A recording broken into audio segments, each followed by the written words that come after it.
बड़ी हिमाचल की एक और सीरीज में आपका बेहद स्वागत है। दोस्तों आज फिर से बात करेंगे फॉरेस्ट्री के मल्टीपल चॉइस क्वेश्चन। हमने प्रीवियस वीडियो में भी फॉरेस्ट्री के क्वेश्चन देखे थे, जिसका लिंक आपको डिस्क्रिप्शन में मिल जाएगा। फ्री क्विज का लिंक भी आपको डिस्क्रिप्शन में मिल जाएगा, आप चेक कर सकते हैं।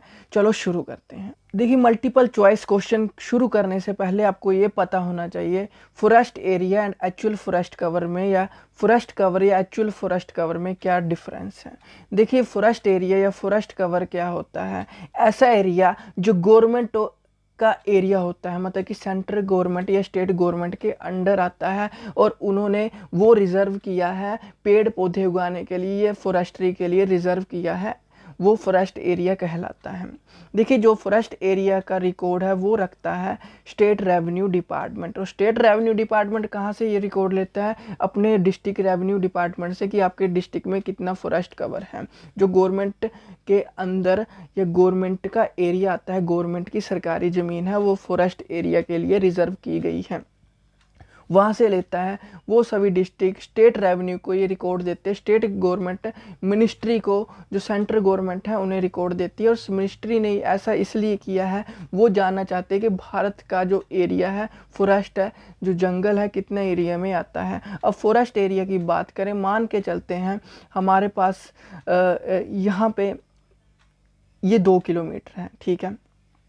500 मीटर में क्या है? फॉरेस्ट कवर है।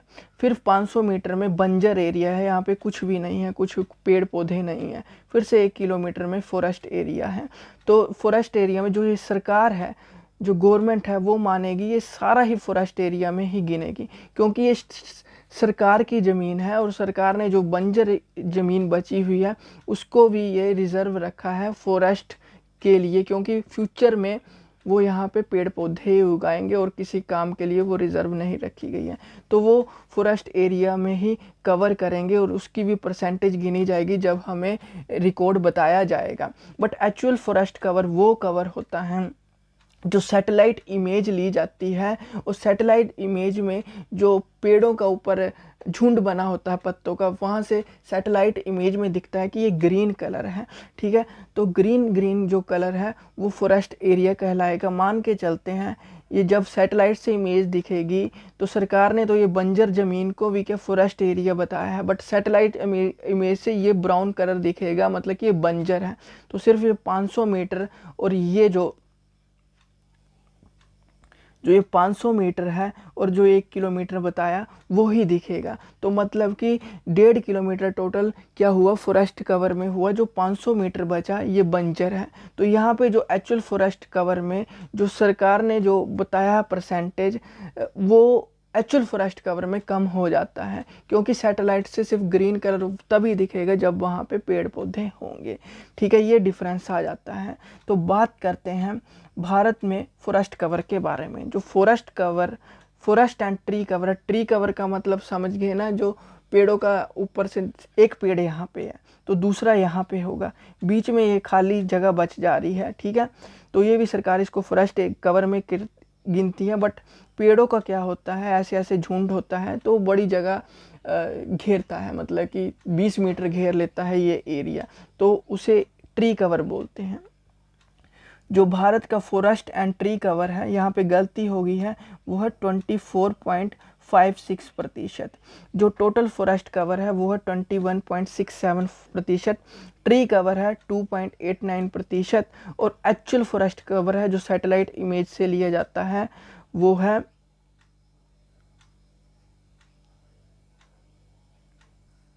21.67%।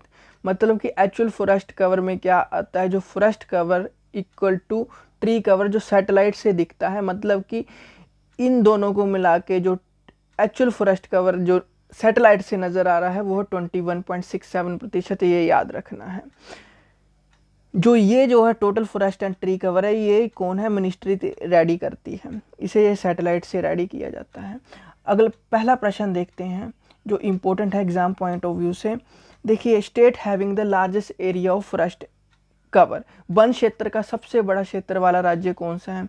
देखिए, लार्जेस्ट एरिया के हिसाब से बताया गया है वो है मध्य प्रदेश है। एरिया के हिसाब से बताया गया है वो है मध्य प्रदेश है। फॉरेस्ट कवर के हिसाब से जो एरिया घेरता है क्या, फॉरेस्ट से, पेड़ों से, जंगल से। तो मध्य प्रदेश के जो कैपिटल है वो है भोपाल है और सीएम है श्री शिवराज सिंह चौहान। नेक्स्ट क्वेश्चन देखते हैं कि state having the highest forest, अब हाईएस्ट फॉरेस्ट कवर है percentage according to geographical area, भौगोलिक स्थिति कैसी है वहाँ की, कितने अर्बन एरिया में रह रहे, कितने रूरल एरिया में रह रहे, पॉपुलेशन कैसी है, उस हिसाब से बात करें तो वो मिजोरम आता है। कौन सा आता है, मिजोरम आता है। तो मिजोरम की बात करें, मिजोरम जो स्टेट है वो हाईएस्ट एरिया है फॉरेस्ट कवर में in term of percentage of geographical area, जो 85.141% अपना एरिया घेरती है। और मिजोरम की जो कैपिटल है वो है आइजोल, ये भी आपको याद रखनी है। नेक्स्ट क्वेश्चन है, देखिए ऐसा एरिया जो पानी से ढका रहता है और पूरे वर्ष या तो मिट्टी की सतह पर या उसके पास मौजूद रहता है, या वर्ष के दौरान अलग अलग समय के लिए इसमें बढ़ते मौसम के दौरान शामिल भी है। मतलब कि जो ऐसा एरिया है जो पानी से ढका रहता है और बंजर नहीं है, उसे हम वेटलैंड कहते हैं।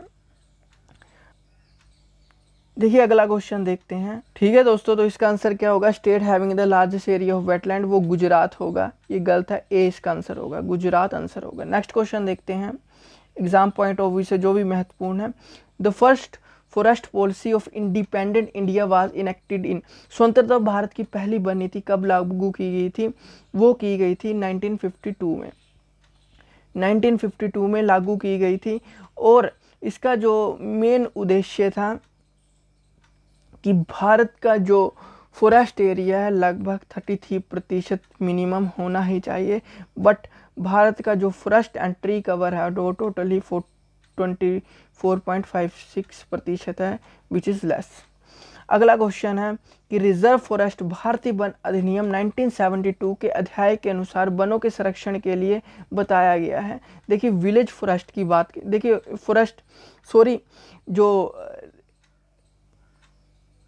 जो रिजर्व फॉरेस्ट है, ठीक है, उसके लिए तो चैप्टर 2 में बताया गया है, बट यहाँ पे विलेज फॉरेस्ट की बात हो रही है, यहाँ पे विलेज फॉरेस्ट होगा।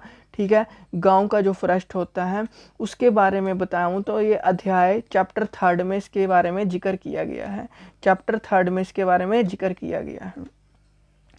अगला है तो भारतीय वन्यजीव बोर्ड का गठन किस वर्ष किया गया था, the Indian board of wild life was constituted in which year, वो है 1952 में ही किया गया था कि इसका Indian board of wild life. देखिए अब बात करते हैं Indian board of wild life का जो गठन है 1952 में किया गया था, बट इसका नाम 2003 में चेंज करके national board of wild life कर दिया गया था। और इसका जो संस्थान है वो आपको 1982 में इसका क्या किया गया था, संस्थान को क्या किया गया था, स्थापना की गई थी 1982 में, और ये देहरादून में देखने को मिलेगा। अगला क्वेश्चन है कि an instrument use to measure soil compaction as, मिट्टी के संघनन को मापने के लिए इस्तेमाल किया जाने वाला एक उपकरण है, वो है, देखिए बात क्या कर रही है, जो सोइल है, देखिए सोइल भी बड़ी ज़रूरी है एग्रीकल्चर के लिए। तो सोइल की मेज़रमेंट करने के लिए कि सोइल की क्वालिटी क्या है, उसको मेज़र करने के लिए, सोइल की क्वालिटी चेक करने के लिए कौन से इंस्ट्रूमेंट का यूज़ किया जाता है, वो है ए, वो है कौन पेनिट्रोमीटर। किसका यूज़ किया जाता है, कौन पेनिट्रोमीटर का यूज़ किया जाता है। तो इसका जो आंसर होगा ए होगा। अगला प्रश्न है कि ल्यूकोसिफला किस वन वृक्ष का वानस्पतिक नाम है। तो इसकी बात करें तो वो है सुबबूल, सुबबूल इसका नाम है। देखिए टीक की बात करें जिसे सागौन भी कहते हैं, इसका जो वानस्पतिक नाम है वो है टेक्टोना ग्रैंडिस। क्या है, टेक्टोना, ये भी याद रखना, क्वेश्चन पूछा गया था ग्रैंडिस। और बबूल की बात करें, बबूल का है वैक्सहैलिया, वैक्सहैलिया नीलोटिका, ठीक है। और बात करें नीम की बात करें तो इसका नाम है, वो है, ये देख लीजिए,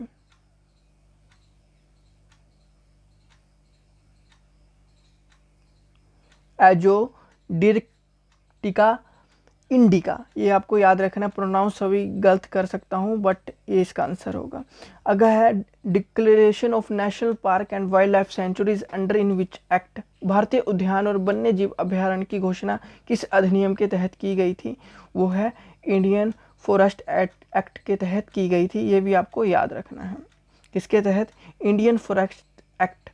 देखिए, जो प्रोटेक्ट करने के लिए चैप्टर 4 सेक्शन 26A में बताया गया है, जो वाइल्ड लाइफ प्रोटेक्शन एक्ट आता है 1972 के तहत बताया गया है, जो भी वाइल्ड लाइफ सेंचुरी है, नेशनल पार्क है, टाइगर रिजर्व है, उनको प्रोटेक्ट किस तरह से करना है, उनकी देखभाल किस तरह से करनी है, इसमें बताया गया है। ये भी आपको याद रखना है। व्हाट्सएप भी कर सकते हैं नोट्स के रिगार्डिंग। पेड कोर्स ज्वाइन करना चाहते हैं, देखिए कोर्स ज्वाइन करना चाहते हैं तो भी आप हमें व्हाट्सएप कर सकते हैं फॉरेस्ट गार्ड का। Thank you and have a nice day. God bless you all. Bye bye.